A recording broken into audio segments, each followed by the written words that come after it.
Hey, what's up guys? Today's video I'm going to show you how you can fix the gift eligibility problem on Instagram. So first of all, get logged into your Instagram account. Then you will see a page like this.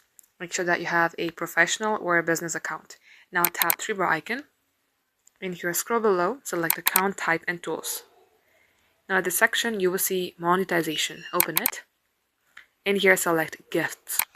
And likewise, on the status, you'll see if you're eligible or ineligible for gifts. If you would like to learn more on why you are ineligible, you will select this Learn More button.